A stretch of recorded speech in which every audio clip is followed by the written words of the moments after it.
The year is 1888. George Eastman begins or starts a company called Kodak. And they played a significant role in popularizing photography and making it accessible to the markets.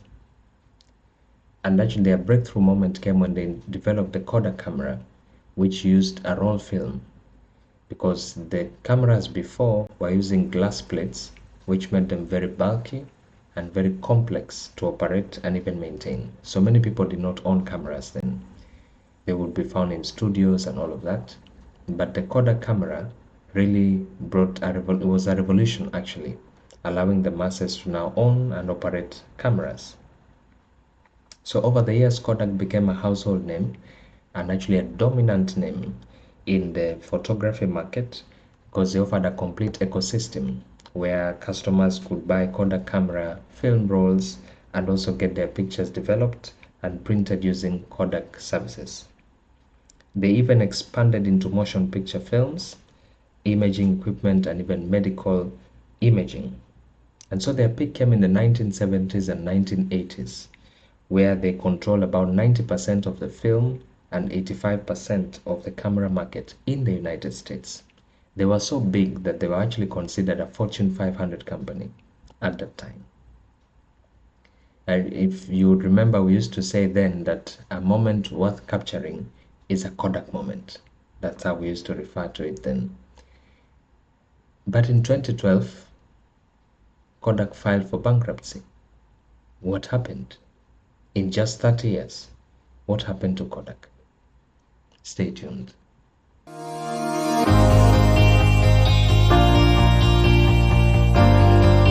Opus Musings. Get informed, inspired, and gain wisdom.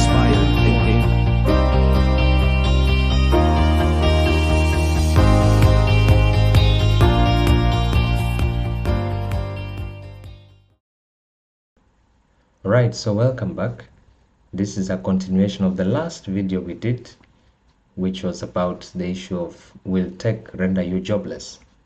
And so on this particular one, we focus now on businesses and how technology affects and disrupts businesses if they're not careful. And so we have looked at Kodak. We saw that Kodak was founded in the 1880s. And by 100 years later, they were actually a very big player. In 1980, they were a dominant player. So, but what was done in 100 years, within just 30 years, the company became bankrupt.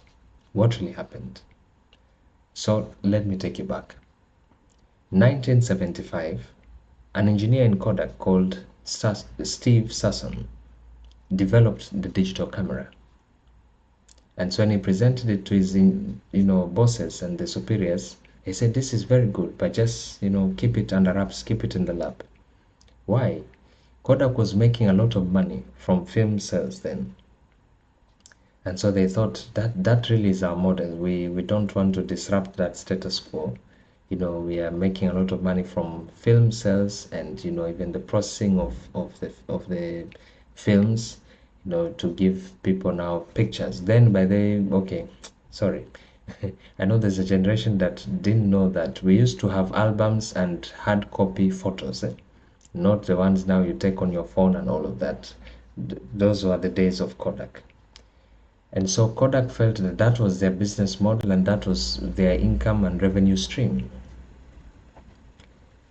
So the digital camera was kept under wraps. However, in the 90s, other companies began introducing the digital camera.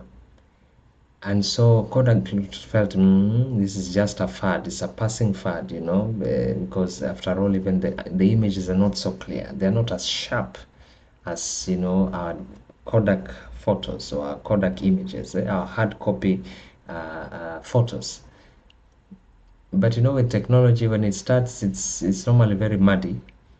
But of course, with time, there's improvement. And so Kodak still did not jump onto the bandwagon then. They still continued with their legacy, traditional thinking and business model. Where by the time we now go to 2000s, 2012, they're trying to jump onto the bandwagon. It was too late. And, you know, of course, just as I said in the introduction, Kodak filed for bankruptcy. So you can see how, if we are not careful, if a business does not keep its eyes on the, you know, scanning its environment to see, are there new things coming in, are there new things being introduced, are there new technologies being introduced, and are these technologies good for us? Could they help us? Will they become a threat to us? Had Kodak asked themselves those deep questions, they probably would have been actually on the forefront of the digital camera move and innovation. Because remember, I told you in 1975 is when one of the engineers actually developed a digital camera. So they would have been far ahead of the game still. But because of now failing to read the environment very well and to scan the environment and probably have the proper feedback, they were left behind. If you Google today, you will find you could buy a Kodak digital camera, but it's the glory of Kodak, you know, is not this, it's not the one that they had just about maybe now 30, 40 years ago. It is not the same. It's a pale shadow of itself. So as a business, we have been talking of AI, and I know some people think it's a passing fad. It is not. Yes, it may look now still rudimentary. You know, you interact with it and maybe it gives you funny answers, but the reality is that it is not. It is learning, because this is a technology that actually is not just taught by man, but it learns by itself. That's now the interesting twist to it. So, in your business, my dear friend, how can you leverage technology so that technology does not eat your business for lunch? You know, what can you do? How can you prepare yourself? Are your customers, because now, like for Kodak, the customers wanted the digital camera because they realized that we actually can keep our images on our devices. We don't need to print, you know, the images, and we can keep the images for long. One of the challenges of those printed photos was that at times, you know, uh, you could lose the album. That was one of the risks. The other one was actually if you didn't get someone who knew how to take the photos, if the film was exposed, that was it. So the guy takes pictures, but all of them are blurred, and when they come out, they are all, you know, a blurry mess. Like actually, sadly, that's what happened to my dad's camera on their wedding day. Someone, I think, did not close the whatever the film place properly, and so all the photos taken from his camera, and he really loved photos, they were all messed up. So they had to rely on photos from other guests in their wedding. So those were the challenges of those kind of cameras. So when people saw there's a digital camera that you can actually check immediately and say, oh no, it's not good. Pause again. Let me take another one. People went with that, you know. So in your business, the moves that technology is making, are you prepared for it? I'll give you an example. Look at the cyber cafe business. We used to go to cyber cafes to access the internet.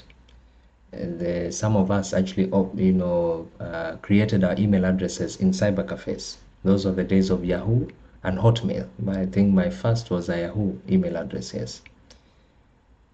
Nowadays, you can create your email on your phone, isn't it?